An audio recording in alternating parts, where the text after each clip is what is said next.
Hi everyone, this is Joe Da Silva and this is the High Rise Concept where we take your career to the next level.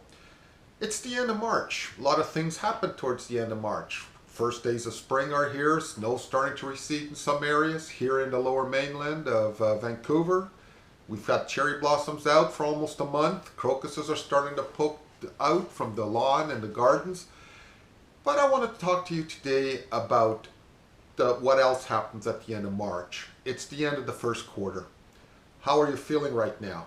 Are you starting to panic a little bit? Is it time for a reset about that number that you got at the end of last year? Now, you got to look at it that the first quarter is really quite important because it gives you some sort of indication on how you're doing. But what I want to talk to you about is primarily the number and how you got that number. A lot of people start to panic about the number right now because it is the end of the first quarter. But who gave you that number? Are you really accountable to that number? And this is where we get into a whole discussion around this time of year as to who actually owns that number.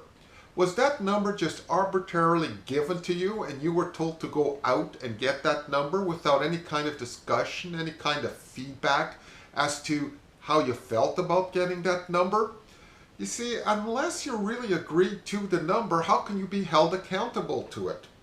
I'll say that again. If you haven't agreed to something, how can you be held accountable for that?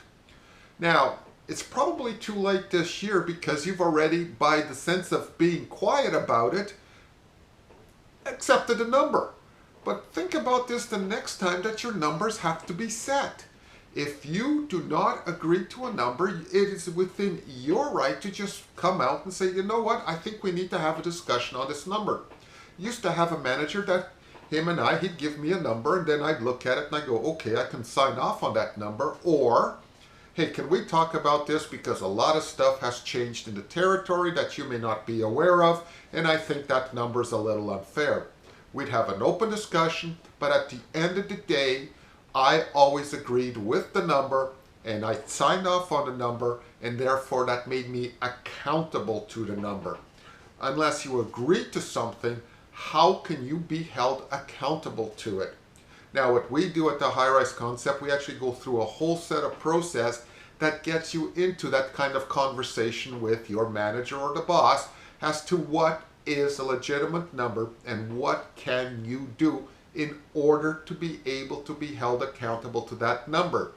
If you said nothing, I'm sorry. After the first quarter, by the sense of silence, you have accepted that number and you are accountable to it now.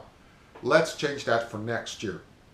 If you want to take the career to the next level, why not go to the highriseconcept.com and register for your 30-minute complimentary strategy session. In there, we will find out where you are, but more importantly, where you want to go in your career.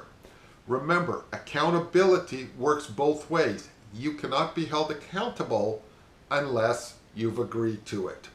This is Joe Da Silva from the High Rise Concept. Until next time, have yourselves a great day.